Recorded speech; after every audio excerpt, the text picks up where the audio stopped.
AI as a field, it's really interesting and exciting because if you zoom all the way out, it looks like this exponential curve. But then if you look more deeply, it's kind of this like curve where you get a breakthrough and then you plateau a bit and you get a breakthrough and you plateau and then you get another breakthrough.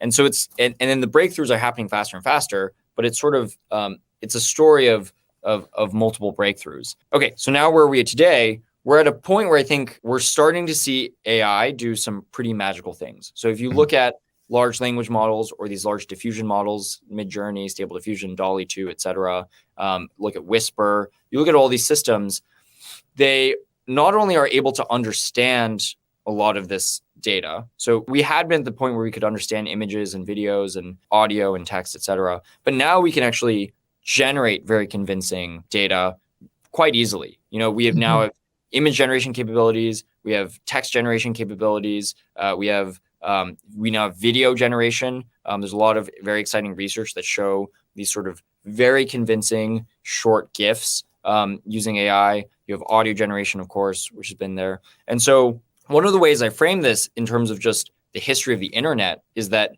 you know, Web 1.0 was read, Web 2.0 was read and write. I'm going to skip over what everyone calls Web 3. And then now you have read, write, and then computer read and computer write. And so I think it's this huge moment in computing because now you have these systems that can generate and understand in this very scalable way. But we're at this incredible point, and I think we're at a point where finally, you know, people have talked about AI as a platform technology for so long, and I think we're finally at a point where you're actually seeing that play out, where the sort of level of innovation on top of these AI systems is just absolutely astronomical. What would you give as like advice to founders who are building AI startups today? Obviously, we think the opportunity is very big. So, you know, they're going to be, I think, I mean, I honestly think we're going to see a tsunami of just incredible, you know, breakthrough products and startups coming in the next few years. Because, you know, many of the best and brightest engineers and entrepreneurs in the industry are orienting towards this now. And look, like every kid, you know, coming out of college is going to want to work on this kind of thing. So it's going to be, you know, or just, you know, this and a small handful of other things. So there's going to be an incredible kind of opportunity here. I think a lot of this, like, you know, any individual startup has a hard time fighting these big kind of political battles or narrative battles. I think the single most important thing is to basically just present things as a fait accompli, right? And so, like, it's just like everything else in startups, an actual working system right, is like much harder to argue with, you know, than some sort of abstract idea or proposal. And so I think everybody who basically builds anything right now is really contributing in a positive way in that sense. And the more of that, the better. Yeah, so AI ethics, you know, it's really interesting because AI ethicists are treated really badly and it's not on. You know, like you've seen how big companies build up ethics departments and then like there have been a lot of scandals around the ethicists spoke out and they got fired and they got treated terribly. You know, at the same time, kind of this group influences the discord with a very particular type of approach, which is, you know, almost that which leads to a harmful act is in itself harmful. You know, it's similar in a way to the logic, and I'm not comparing this directly. That means that Islamic scholars in Saudi Arabia say that women can't drive because they'll do bad things because they're clearly illicit. So it's called blocking the means, sadal darai. That's what happens when you make decisions under uncertainty. So there's two types of decision making. One is decision making under risk, when you know the variable outcomes and you do an expected utility calculation. And that's when things are stable. When you have technology as powerful as this, you're like, I don't know what's going to happen. There's a million things that can happen. Like people ask me, what do you expect to be made out of Stable Diffusion? I'm like, I don't know. It's a primitive, you know, that people use in unexpected ways when it goes out like this. So when you're doing decision making under uncertainty, which is like what we did under COVID and things like that, you change something called regret minimax. You minimize for maximum regret. And it's calculations of what could go wrong versus what could go right. Because companies are not incentivized to put technology out there. So when you look at the LLM kind of code of ethics that was released by Cohere, AI21, and OpenAI, it basically says that all of these models should be closed forever because they're too dangerous for normal people to have. Right. And because there's a concentration of these models, well, basically in California and London in DeepMind, it's basically then comes down to them because nobody else can train the models. Like India's fastest supercomputer is 160 A100s.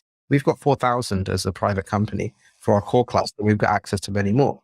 You know, like that's crazy. India is a country of 1.6 billion people. but they can't train these models. They have to rely on others to have that technology transfer. So the entire discussion has been focused on what could go wrong versus what could go right, and also around kind of a very Western secularized viewpoint, as opposed to some of the more broad viewpoints, which can vary from utilitarian to more kind of an Islamic law maslaha, which is public interest and other things, and different moral frameworks. Because like if you bring technology to third world countries, it can be used for ill. Like we've seen even in certain dictatorships, computer vision technology is being used to round up people and jail them. Does that mean we should put computer vision technology out there? No.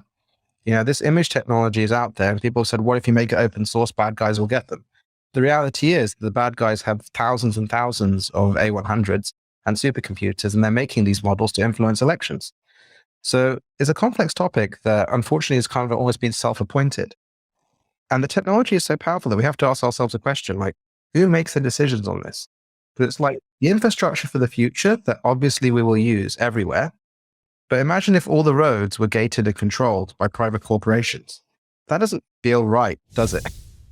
Think about the internet. Like one of the things that people said about the internet, and then they said it about streaming, was that you would be able to enjoy this personalized content that really is based on your inputs.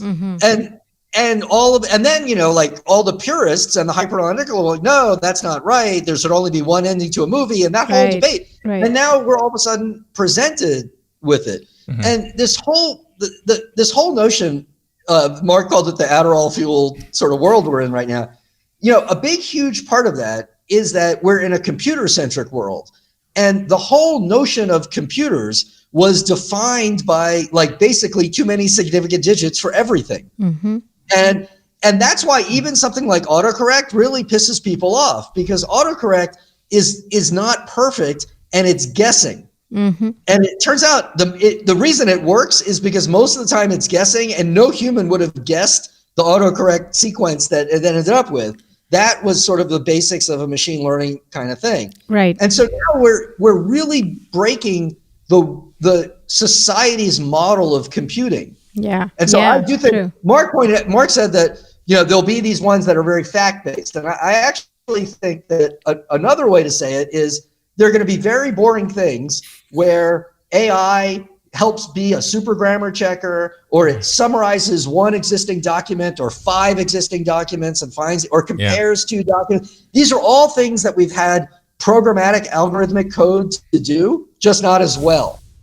Like if this continues, look, GPT-6, GPT-7, you could start to get into Einstein territory. Right. Right. And then you just want to pause and like think about that for a second. Like, because what would it mean if you had like an AI that was like as smart as Einstein? And of course, the answer is you would like get fundamental breakthroughs in physics and math and chemistry and biology.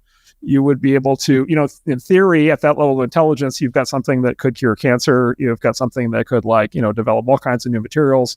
It could solve the energy crisis. And then if you bump it up a level further to IQ 170, 180, 190, who knows what the thing can come up with. And so this is like this super high ups, and I can't predict with certainty this is where we're going. But if this technology is allowed to develop, like humanity is going to have thought partners, right, that are going to be a dramatic up leveling of the kinds of things that can be done in the world. And then you just basically say, okay, well, how do we apply that to like the problems that we deal with every day? Everything, and it's just literally everything from malnutrition to disease to to everything else. And you're just like, wow, like we could be on the cusp of an incredible scientific golden age. Maybe one of the most important topics being discussed right now on AI safety and alignment. What is your take on the risks of a superhuman intelligence turning us into paperclip maximizers? There are more and more things in the world that will be done with AIs, and it's hard to understand what's happening inside an AI. In the end, there's all sorts of irreducible computation happening inside AIs. And in the end, sort of the world will have this kind of civilization of AIs, that's some kind of infrastructure of the world that is operating in these ways that we can't readily understand. And you might say that's terribly shocking, how could we exist in such a situation? But the fact is, that's the situation we've been in with respect to the natural world for the whole of our existence, so to speak. The natural world is doing all kinds of computations. It's doing all kinds of things. We sort of coexist with the natural world. Occasionally, the natural world throws things at us that are kind of awkward, and they don't quite turn us into paper clips, but they might there might be an asteroid that hits that cooks us all or whatever else. It's different kinds of things can be thrown up by the natural world. If you say, well, what's the natural world going to do? Can we tell what the natural world is going to do? Well, natural scientists go and try and study the natural world and see what it's going to do, and we can say a certain amount about what it's going to do. But in the end, we're kind of bitten by computational irreducibility, and we can't really know everything about what the natural world is going to do. We just have to kind of watch and see how things unfold. I mean, it's kind of a bit of a fatalistic view, but I think it's the necessary view that one has to have. And I think in terms of AI, there are things that, in the short term, in the details of technology, there are sort of goofy things that could be done that would cause trouble. But I think in the end, what we have to expect is that there's kind of a civilization of AIs with which we are sort of co-evolving and coexisting. Just as with the natural world, there are amazingly powerful things that we can do by harnessing the natural world. So too, that will be the case with the computational world and AI. And there are things where it will do things we don't like. What is the AI in the metaverse? Is it the metaverse of meta, where there's no genitals or legs, or is it one which is more dynamic, where you can create anything and it's open as the basis? I think it's probably going to be the latter. I think you'll use this for your metaverse type things. I think you'll use this for your creation type things. And when you say you use this in a metaverse, the way I'm picturing it off the top of my head is instead of an artist, using some 3D tools, generating the landscape and the world you live in, using AI as an example. And prompts. Or some sort of like manifestation of a text prompt to basically generate the world around you. Is that maybe one manifestation of how this plays out? Yeah, so we have architecture models that build 3D kind of entities, and you will have a variety of different things around this, so you'll be able to build a movie set, and we partner with Eros in India, for example, for the Bollywood data sets. So you'll be able to create a movie set and then say, I want Shah Rukh Khan there, and I want Amitabh Bachchan there, and I want them to dance, and you'll be able to do things like that. So, and again, it's this Ready Player. That's one thing I've noticed with Stable Diffusion. We come from India, and the data set is just so rich. It's so much more culturally diverse and rich than anything else I've used, and it blows you away, because we think we have a very narrow cultural context, and then you realize that that's not true. You're able to actually look at this and say, okay, Shah Rukh Khan in this setting, in this place, and it gets it, which is amazing.